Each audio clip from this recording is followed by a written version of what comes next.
Burnout has a language problem. The World Health Organization classifies burnout as an occupational phenomenon resulting from chronic workplace stress and characterized by exhaustion, cynicism, and reduced professional efficacy. We have statistics to quantify it, frameworks to break it down, and self-assessment tools to identify it. However, what we don't have is a shared visual language, a way of showing rather than telling what the specific interior experience of burnout actually looks like, something that can hold the precise texture of shame without a visible failure attached to it, the particular quality of the personalization or the flatness of apathy that gets consistently mistaken for laziness. That's where my Burnout collection comes in. Unnamed is a burnout-themed art collection that attempts to provide the shared visual language of burnout. 12 original paintings, 12 emotional states, 12 portraits of what burnout creates inside of high-achieving women. Burnout is not a niche experience. A 2024 survey found that 59% of women reported compared to 46% of men,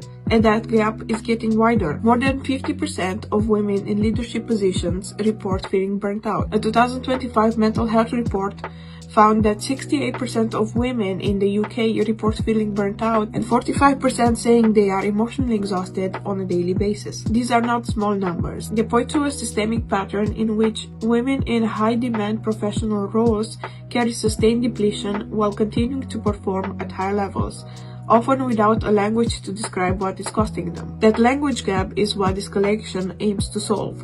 The decision to make paintings came directly from the experience of trying to write about these states and finding that words often fall short. Words like isolation, shame, or worthlessness are too clinical to describe what's happening in someone's mind or soul. Visual art making, on the other hand, has been shown to significantly reduce distress and improve well-being in adults experiencing chronic illness and emotional difficulties. Engagement with visual art, both making and viewing, is associated with reduced cortisol level, lower reported stress, and increased sense of meaning. The mechanism through which this happens seems to be preverbal. When you look at an image that accurately holds your emotional experience, the recognition arrives before the analytical mind can catch up. You feel seen before you can explain it. That preverbal moment is exactly where language, however careful, cannot reliably reach.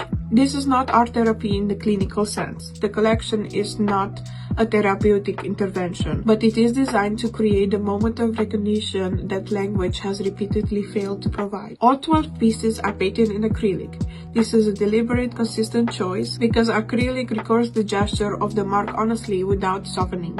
It dries fast, so decisions are final and revisions remain visible on the surface as evidence of the process. The paintings are portraits of how each emotional state feels in the body, and they use symbolism to convey how each of these emotions affects the women carrying them. Here are the 12 emotional states. Shame is being haunted by the people who used to make you feel deficient, and that follows you in every new beginning, in everything you try to do.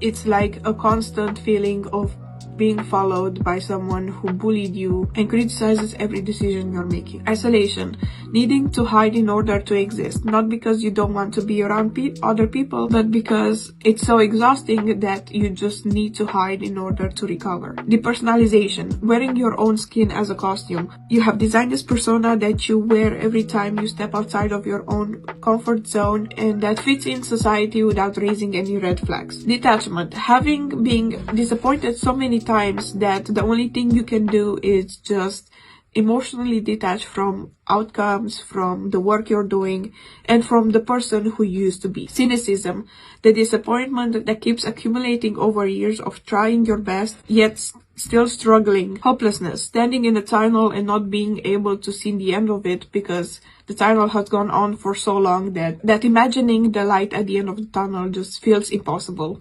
Helplessness, the learned helplessness that comes after trying and not being able to see any satisfying conclusion to your effort. Apathy, watching your own life go by from the outside of your body. Irritability, being pushed to the edge by everything around you, even the things that shouldn't matter. Physical depletion, having walked through life for so long until you reach a point where giving up physically feels like the only option. Worthlessness. Having poured yourself into society or into relationships to the point that there's nothing left for you to give. And the last one is inescapability, a feeling that you're drowning in your own life, and whenever you're trying to reach out for help, you are just met with even more resistance. These 12 states do not occur in isolation. They accumulate, they compound, and they interact. The woman carrying inescapability usually struggles with worthlessness. The apathetic woman is usually simultaneously exhausted and physically depleted. And the woman